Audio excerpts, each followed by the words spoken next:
Communication, marketing, recrutement. Vos besoins ont des solutions vidéo avec Décideur TV, le studio. Bienvenue à tous dans le Duplex Bourse. On se connecte tout de suite à la salle des marchés de Bourse Direct et notre expert Jean Amar. Bonjour Jean. Bonjour.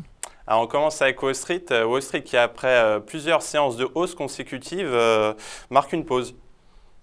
C'est vrai, après avoir affiché plusieurs sommets historiques, Wall Street avance comme un tracteur. Ça avance doucement, ils affichent des hausses, des sommets historiques, mais bon, il n'y a pas de très gros écart néanmoins.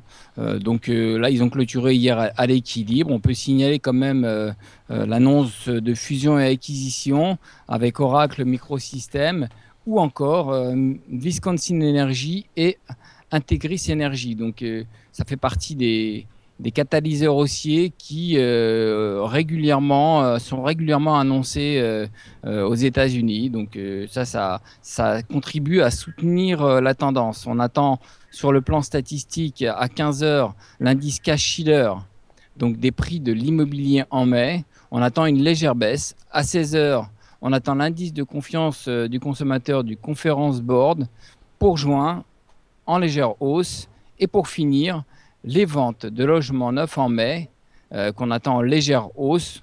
On a eu les ventes de logements anciens hier qui étaient annoncées en légère hausse, qui a contribué donc à soutenir les indices hier. Du côté de l'Asie maintenant, comment se portent les marchés ? Alors Tokyo a clôturé à l'équilibre quasiment, il y a eu plus 0 quelque chose, c'était vraiment à l'équilibre. Les investisseurs ont opté pour la prudence avant la présentation par le Premier ministre Shinzo Abe d'une nouvelle série de mesures de maintien à l'économie. Alors on parle de la bourse de Paris aussi, le CAC 40 retrouve des couleurs ce matin malgré un essoufflement dans la zone euro. Oui, donc c'est vrai que ce matin on était parti pour rebondir. Bon, c'était léger, c'était quand même assez mou. On a fait 4536 au plus haut de la séance. On est revenu sur 4500, 510 actuellement. Donc, on a été quand même déçu par la confiance des entreprises en Allemagne qui s'est dégradée en juin pour la 6e fois consécutive, donc retombant à son plus bas niveau depuis 1 an et demi.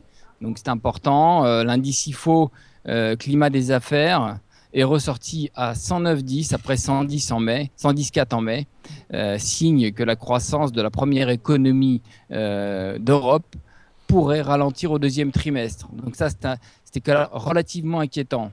Donc on va quand même attendre, les économistes attendent plutôt ce soir à 22 heures la note de conjoncture pour juin de l'INSEE. Pour l'analyse technique, quels sont les supports et résistances à surveiller ? Donc en intraday, on bute toujours, enfin on se rapproche, il faudrait passer 4445, donc on est légèrement négatif sous ce niveau-là, on a un biais négatif.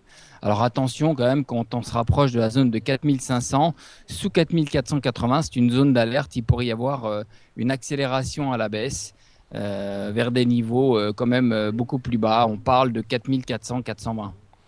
Alors du côté microéconomique maintenant pour conclure, on parle d'Alstom et de Vinci aujourd'hui.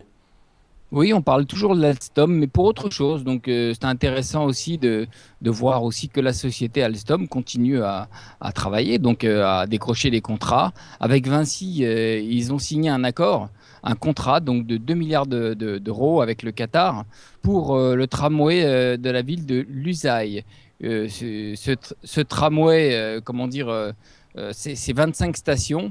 Et c'est aussi 35 grammes équipés de technologie sans cathéter. Donc après, Alstom est toujours présent.